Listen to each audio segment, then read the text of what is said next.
A few moments later. ઓ ભાઈ તમને sir બધું આવું છે તારા ઘર પરિવાર કેવા છે? બધા ઘર પરિવારમાં હારા છે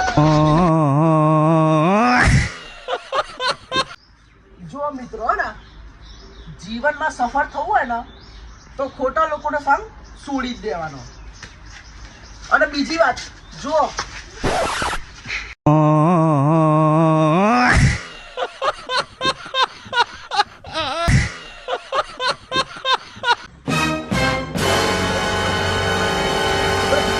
ભાઈ તમે આ ભાઈ છો મને તમે જોયા હતા? આમો